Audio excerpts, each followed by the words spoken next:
त्यानंतर आणखीन एक ब्रेकिंग न्यूज। उल्हासनगरमध्ये 3 वर्षाच्या चिमुकलीचा अर्धवट अवस्थेत जळालेला मृतदेह सापडल्याने खळबळ उडाली आहे। कॅम्प 3च्या ओटी सेक्शन परिसरात राहणारी 3 वर्षांची चिमुकली 18 नोव्हेंबरला बेपत्ता झाली होती।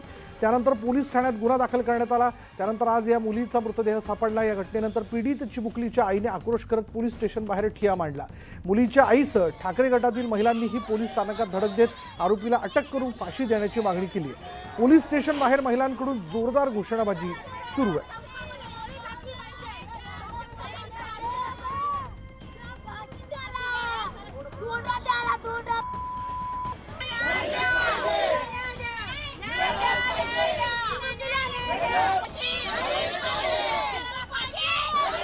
त्यामुळे उल्हासनगरच्या घटनेनंतर आता वेगवेगळे प्रश्न उपस्थित केले जात आहेत।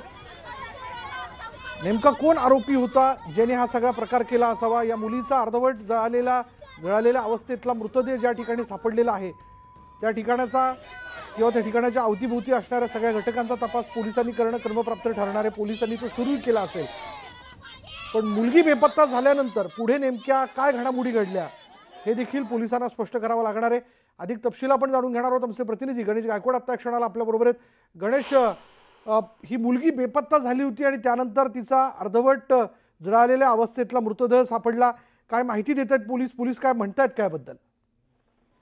विशाल, या संदर्भात जेव्हा मुलगी बेपत्ता झाली त्या संदर्भात गुन्हा दाखल केला गेला होता पोलीस ठाण्यामध्ये आणि पोलीस त्या मुलीचा तपास करत होते। मात्र 3 दिवसानंतर त्या मुलीचा अर्धवट जळालेला जो मृतदेह आहे तो आढळून आला आहे। विशेष म्हणजे उल्हासनगर हिल लाईन पोलीस स्टेशनच्या काही अंतरावर असलेल्या एका खदानीत त्या ठिकाणी हा मृतदेह तिथल्या स्थानिकांना आढळल्यानंतर पोलिसांना याची माहिती देण्यात आली आणि आता या मुलीची हत्या केली गेली आणि त्यानंतर मृतदेह तिची ओळख पटू नये म्हणून जाळून टाकण्यात आला।